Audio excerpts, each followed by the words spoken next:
What is up, gents? NYK31 here. This is a little bit overdue. NBA Live demo. I've been playing the heck out of it. I've gotten used to it as far as how it plays, its controls and whatnot. This is actually the last game that I played on All Star difficulty before I said, okay, I'm good enough at it now that I can bump it up to Superstar after this. And since I don't have either an Xbox One for Madden EA Access, and since I did not get a early access copy of the game this year, I can't play Madden until Tuesday like everybody else. So I can't talk about that. So I'm left to play NBA Live 18, the demo, and also play my NCAA 14 Dynasty in the meantime. So here we go. As far as demos are concerned, can't really ask for much more out of a demo than what you have with this. I mean, it's got an awful lot of content when you go between being able to play the Drew League and the one solo career mode type of thing. Create your player and take them through the different levels of that. There's an awful lot you can do as far as that's concerned. I'm usually not that into those type of modes, but I thought it was worth investing time into just to kind of get a feel for the game before heading on to what I'm more interested in, and that's 5-on-5 gameplay with actual NBA teams. And truth be told, I enjoyed it more than I thought I would. I do feel like it's going to be skewed towards the 6'8 to 6'10 wing type of scorer player. I'll get into my reasons why in a little bit when I talk about things that I like and dislike about the game, strengths and weaknesses and all that good stuff. But overall, this game is a treat to play. It really is.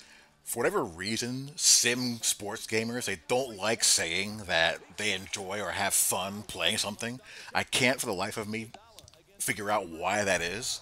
But the things that NBA Live needed to do to, maximize the momentum for this game, coming off of what NBA Live 16 did, I believe they did. They gave users a deep demo to play with a lot of things to do, and they gave them good, functional gameplay. Let me start with the dribbling controls.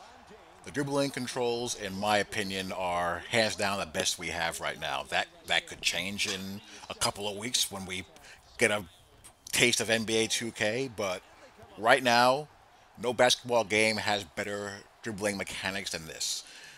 I can branch in and out of size ups, crossovers, hesitations, behind the back dribbles seamlessly. I'm not stuck in any of those motions. I can break in and out of them with no hijacking of my player control whatsoever. And on drives, I can go into floaters, I can go into step back gathers, spin jumper gathers, Euro steps, bounce passes, flashy passes, lob passes, and I can break out of them. If I don't like what I see, if I have to change my shot, I can do that. All of that is done really, really well. The controls are smooth, they're responsive, and you're never really caught in a situation where you're asking yourself, how the hell did I get into that animation? I didn't want to do that, I wanted to do something else instead. And I also like how I have to be aware of body spacing.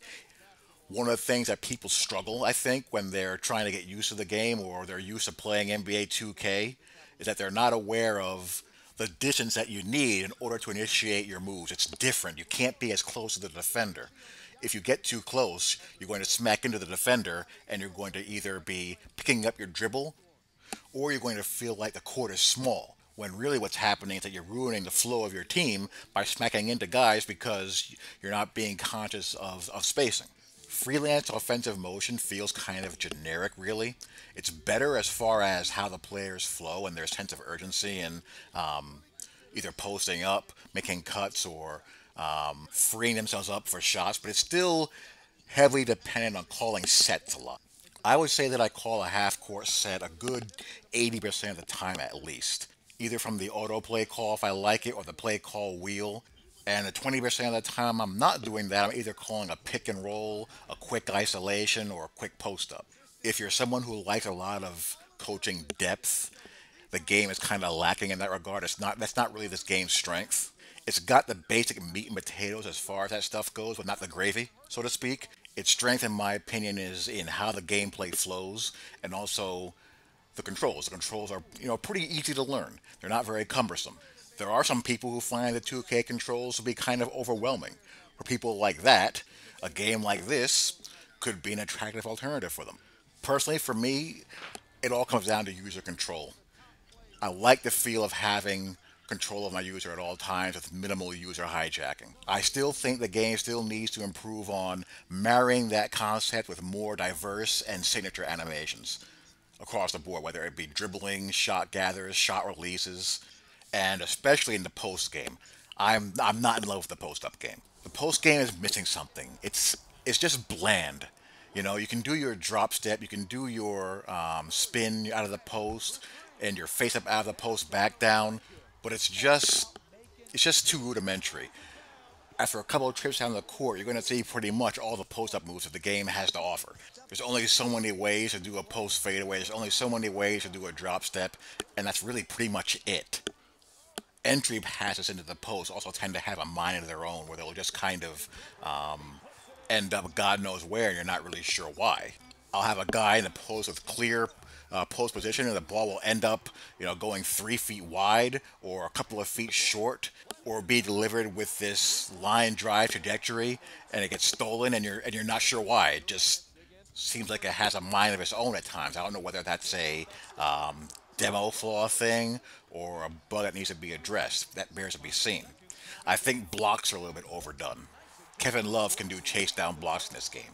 Kevin Durant is probably going to be the most OP player in this game because not only can he score in every way possible, but because of his height, he can block 2 or 3 shots a game, and this is on 5-minute quarters. That's way too many. That's why I said earlier that the best player to make if you're going to play the one is make a 6'8" to 6'10" wing scorer.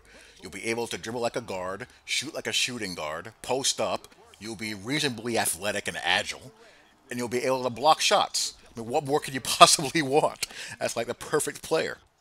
The Kawhi Leonard, the Kevin Durant, the LeBron James, the Greek Freak type of build. That's what you want in this game. That's the textbook NBA Live 18 player, from what I can see. That's your prototype. So no, the game's not perfect. It's not going to have the game mode depth when it comes to franchise mode of NBA 2K. That we can pretty much, conclude already. But I think on the sticks, it certainly will be able to hold its own. Remains to be seen how extensive the franchise mode is, but you're going to have, the online pro-am type of stuff, and you're going to have live Ultimate Team as well. So there'll be things for people to do. And I think the gameplay is distinct enough and enjoyable enough to provide people with a quality alternative if they don't like NBA 2K for whatever reason, or they just want to play both and occasionally go back and forth. There's certainly not a thing wrong with that at all. Both games can exist in their space. Play your preference, enjoy your preference. I don't understand people who are catching feelings over these basketball titles. It ain't that big of a deal. You got a couple of good games that you can play. That's supposed to be what it's all about, right? So, you got them. Anyway, those are my impressions after I hear your guys' thoughts. Hope you guys enjoy. I'll talk to you all later. Peace.